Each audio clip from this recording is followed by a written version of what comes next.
جو حالات اس وقت میرے سامنے تھے ان میں اگر چودھری راشد قتل ہو جاتا تو قاتل کے سلسلے میں فوری طور پر میرا دھیان چودھری ارشد کی طرف جاتا۔ اگرچہ ان دونوں بھائیوں کے بیچ ایک خاموش زبانی معاہدہ ہو چکا تھا، لیکن اس آزمائش میں چونکہ راشد کی کامیابی کے امکانات روشن تھے، لہٰذا راشد کے حوالے سے ارشد کے دل و دماغ میں حسد کی بیداری عین فطری عمل ہوتا اور انسان کسی فطری عمل کے زیر اثر اپنی نفسیات کے ہاتھوں کچھ کر بیٹھنے پر مجبور ہو جاتا ہے۔ لیکن یہاں پر معاملہ اس کے برعکس پیش آیا تھا۔ چودھری راشد نے اپنی کارکردگی سے چودھری ناظم پر یہ ثابت کر دیا تھا کہ اس گاؤں کا آئندہ چودھری بننے کی اہلیت رکھتا ہے۔ اس کا چاچا چودھری کاظم بھی اس سے بہت خوش تھا، کیونکہ وہ اس کی بتائی ہوئی ترکیب پر عمل کر کے اپنے باپ کی نگاہوں میں سرخرو ہو رہا تھا۔ چودھری کاظم کے اطمینان کا مطلب یہ تھا کہ وہ دل سے چودھری راشد کو اپنا داماد بنانے پر تیار ہے۔ اس صورتحال میں چودھری راشد کی منزل کی طرف جانے والا راستہ بڑا صاف و شفاف دکھائی دیتا تھا، لہٰذا اسے اس راہ میں کوئی پتھر یا کانٹا چننے کی قطعاً کوئی ضرورت نہیں تھی۔ بادی نظر میں اس کے ارشد کے قتل میں ملوث ہونے کا کوئی امکان دکھائی نہیں دیتا تھا، لہٰذا یہ کیس قدرے پیچیدہ ہو گیا تھا۔ میں نے راشد کو خریدنے کی خاطر ہر زاویے سے سوال کر کے دیکھ لیا تھا، لیکن وہ ارشد کے ساتھ کسی لڑکی کے تعلق کا علم نہیں رکھتا تھا۔ یہ ممکن نہیں تھا کہ وہ جانتا ہو اور دانستہ مجھ سے چھپا رہا ہو۔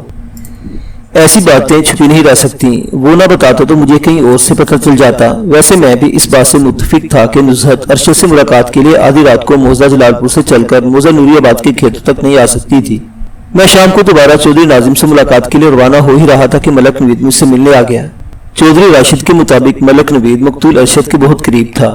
میں نے اس لیے نوید کو تھانے بلایا بھی تھا کہ اس قتل پر روشنی پڑ سکے۔ ملک نوید کی عمر 25 کے قریب رہی ہوگی۔ وہ گورا چٹا اور قداور نوجوان تھا، صحت اچھی اور پہلوانی کے بدولت بدن مائل با فربہی۔ بعد میں نوید کے بڑے بھائی ملک جاوید اور ان کے باپ ملک امین کو دیکھ کر مجھے سمجھنے میں کسی دقت کا سامنا نہیں ہوا کہ فربہی ان کا خاندانی مسئلہ تھا۔ میں اس میں اکھاڑے اور پہلوانی کا زیادہ عمل دخل نہیں تھا۔ رسمی الیکس کے بعد میں نے ملک نوید سے پوچھا، تم آج صبح سے کہاں ہو؟ تمہارا اتنا گہرا دوست قتل ہو گیا اور تمہیں پتہ نہیں کہاں غائب ہو؟ وہ افسردہ لہجے میں بولا، مجھے بھی تھوڑی دیر پہلے ہی ارشد کے قتل کا پتہ چلا ہے جناب، اور میں سیدھا آپ کے پاس آ گیا ہوں۔ اس کا مطلب ہے تم ادھر نوری آباد میں موجود نہیں تھے؟ جی آپ کا اندازہ درست ہے۔ وہ اس بات میں گردن ہلاتے ہوئے بولا، میں کل شام کو اپنی خالہ سے ملنے بھورے کی چلا گیا تھا اور وہاں سے میری واپسی کچھ گھنٹہ پر پہلے ہوئی ہے۔ بھورے کی نامی وہ چھوٹا سا گاؤں موزہ نوری آباد سے لگ بھگ 6 میل کے فاصلے پر جنوب میں واقع تھا، جہاں نوید کے مطابق اس کی خالہ اور خالو رہتے تھے۔ میں نے نوید کی ذات کو شک سے باہر لانے کی غرض سے پوچھ لیا، تم کل شام کتنے بجے یہاں سے روانہ ہوئے تھے؟ وہ عصر کے بعد کا وقت تھا، اس نے پورے اعتبار لہجے میں جواب دیا۔ ابھی دن کا اجالا باقی تھا کہ میں گھوڑے پر سوار ہو کر بھورے کی طرف روانہ ہو گیا۔ جب میں خالہ کے گھر پہنچا تو رات کا اندھیرا پھیل چکا تھا۔ تم اکیلے ہی بھورے کی گئے تھے یا تمہارے ساتھ کوئی اور بھی تھا؟ میں اکیلا ہی گیا تھا جناب۔ ویسے آپ؟ وہ لمحے بھر کے لیے متوقف ہوا، پھر اضافہ کرتے ہوئے بولا، میری بات کی تصدیق کے لیے میرے گھر والوں سے پوچھ سکتے ہیں۔ اگر تصدیق کی ضرورت محسوس ہوئی تو ضرور پوچھوں گا، ویسے مجھے تمہاری بات پر بھروسہ ہے۔ میں نے اس کی آنکھوں میں دیکھتے ہوئے کہا، پھر گہری سنجیدگی سے پوچھا، تمہارے خیال میں ارشد کے قاتل میں کس کا ہاتھ ہو سکتا ہے؟ جناب میں اس بارے میں کچھ نہیں کہہ سکتا، وہ ٹھہرے ہوئے لہجے میں بولا، میرا تو خود دماغ چکرا کر رہ گیا ہے۔ میں تو سوچ بھی نہیں سکتا تھا کہ ارشد کے ساتھ اس قسم کا واقعہ بھی پیش آ سکتا ہے۔ ابھی کل ہی تو میں اسے ٹھیک ٹھاک چھوڑ کر گیا تھا۔ ارشد سے تمہاری آخری ملاقات کب اور کس وقت ہوئی تھی؟ کل دوپہر کے بعد تو ملے تھے، وہ مضبوط لہجے میں بولا، ہمارے درمیان ادھر ادھر کی باتیں ہوتی رہیں، پھر میں اپنے گھر چلا گیا اور اپنی حویلی کی جانب۔ اس کے بعد یہاں کیا ہوتا رہا اس کی مجھے کوئی خبر نہیں۔ تمہارے جانے کے بعد یہاں جو کچھ ہوتا رہا اس کی خبر یہ ہے کہ پچھلی رات آدھی رات کے بعد کسی ظالم نے تمہارے دوست چودھری ارشد کے سینے میں خنجر گھونپ کر موت کی نیند سلا دیا ہے۔ یہ اندوناک واقعہ کھیتوں کے اس حصے میں پیش آیا جہاں کٹی ہوئی فصل کے انبار لگے ہوئے ہیں، اور میری اپنی تحقیق کے مطابق میں سانس ہموار کرنے کے لیے متوقف ہوا، پھر اضافہ کرتے ہوئے کہا، جب تمہارے دوست کو موت کے گھاٹ اتارا گیا تو اس کے ساتھ کوئی لڑکی یا عورت بھی جائے وقوع پر موجود تھی۔ یہ آپ کیا کہہ رہے ہیں جناب؟ وہ حیرت بھری نظر سے مجھے دیکھنے لگا۔ میں بالکل ٹھیک کہہ رہا ہوں ملک نوید، میں نے ایک لفظ پر زور دیتے ہوئے کہا، مجھے جائے وقوع سے چند ایسے شواہد ملے ہیں جس سے پتہ چلتا ہے کہ ارشد کے ساتھ کوئی لڑکی بھی تھی۔ کیسے شواہد؟ اس کی حیرت میں اضافہ ہو گیا۔ میں نے 2 چوڑیوں کے ساتھ ادھر ٹکڑے نکال کر اس کے سامنے رکھ دیے اور گہری سنجیدگی سے کہا، یہ ایک ایسی شے ہے کہ کسی لڑکی عورت کی کلائی نہیں ہو سکتی ہے۔ 2 چوڑیوں کے 7 ٹکڑے مجھے جائے وقوع پر پڑے ملے ہیں۔ مجھے یقین نہیں آ رہا جناب، وہ تعجب خیز لہجے میں بولا، یہ بھی تو ہو سکتا ہے کہ دن میں کسی لڑکی یا عورت کا ادھر سے گزر ہوا ہو اور یہ چوڑی والے ٹکڑے اسی کے ہوں۔ اس بات کے امکانات نہ ہونے کے برابر ہیں، میں نے ٹھہرے ہوئے لہجے میں کہا۔